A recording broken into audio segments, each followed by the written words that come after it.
Now let's learn about comments in Python. As some of you might be already aware of, Python comments in any programming language are basically statements like this, right? Which are not interpreted by a compiler or your interpreters. So they're not executed, if I have to put it that simply. And they're typically used to write exploratory pieces of your code to make your code more readable by humans. For example, here you could say this is print hello world to console. So it's saying what this line of code below that is doing. And one of the simplest ways to write comments in Python is to start the line with a hash with this symbol, which is right above your 3 key on your keyboard, right? So that's the simplest way to write a single line comment. Of course, if you want to write multi-line comments, here is how you can write it. Of course, you can write a multi-line comment like this with hash starting on each line. Or a better way to write it is to actually start your comments with your triple quotes. We saw the triple quotes are used typically to represent your strings, right? Multi-line strings. So you can actually start with triple quotes, and this will be regarded as a multi-line comment. Of course, you can use either single quotes or double quotes. Both of them will work equally well. Now, unlike many programming, for example, in C, if you recall, how do you put a block of code? How do you write a block of code? For example, if I'm writing a for loop in C, I typically might write int I equals to 10, I less than 10, sorry, I less than 100, I plus plus, and I typically put all of this code in your curly braces, right? So this is a block of code. This is how I define that all of this piece of code, whatever I write here, will be executed whenever this for will be looped through using your for condition, using your for loop, right? So what happens is, unlike your C, C++, or Java, uh, Python actually has some indentation which is slightly unique. What it does is, so if this is my for loop, so this is a simple for loop. What it says is for I in range 10.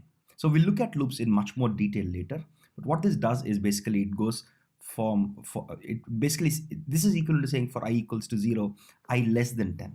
This is what it literally means, because when you print it, you'll see that, right? But you don't see your curly braces. You don't see your C's. You don't notice your C program or Java's curly braces here, because what Python uses is an indentation of this sort, where if this is my code flow, if this is the line on which my code is flowing, if I have some gap here, it assumes that till the time the gap is there, it is all part of my for loop.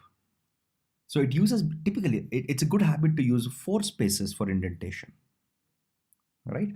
Some people also use a tab, but it's recommended to use 4 spaces because tabs could be interpreted slightly differently in various text editors, right? So for example, if you look at a code like this, okay, for example, if I write a line like this, okay, let me just edit this code so as to make it interesting, right? So I just said, okay, print I in 1 to range. Now if I just go back here, and if I say print 100, right? So this print 100 here is not part of my for loop because it's at the indentation of for.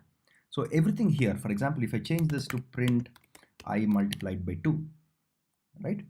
So I get my print I and print I print. So both these lines, so 0, 0, 1, 2, 2, 4, 3, 6. So this whole piece of code that is highlighted here is part of my for loop because it is indented at the same level inside the for loop. But my print 100 is not in my for loop. That's important to notice. Then we might ask, what if instead of 4 spaces, I have 1 space, right? So sorry. So I think I mistakenly used a tab here. It's always good to use 1, 2, 3, 4, right? So I could say 1, 2, 3, 4, right? Then the question is, what if I put a single space? So this line now is neither at the for loop nor at the print statements, right? Then what happens? It simply raises an error. It says you have not indented it properly. It's called an indentation error. And your IPython is smart enough to realize that there is an indentation problem and it highlights it in red as you type, right? But you can get rid of this. You can get rid of this problem if you just make this print 100 line start with your for, or if you just make it go inside your for loop, right? So this is a very, very useful way. Let me explain you why. Because this makes your code readable. It makes your code look beautiful and interesting to read. Let me show you an example. For example, this is how your if your if conditional statement looks like in Python. I'll promise you. I promise you that we'll look at the if else conditions in more detail. But there are two ways of writing this if statement. I can say if true, print this. Of course, there are four spaces here, which means both of them will be executed if true. Of course, if true, and hence these two will be executed. I could have written the same thing in just one line like this. And these two statements now are delimited using a colon. When you have a colon like this, what it says is that these two statements need to be executed one after other, and they're on the same line.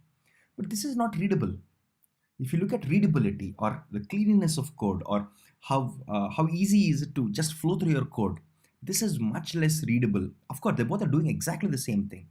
But remember, code readability is as important as code correctness. Because when you write code, maybe 100 other people may read your code later. And your code should be in a state that people can easily understand what's happening. The next concept is statements. So statements are basically commands that your Python interpreter will execute.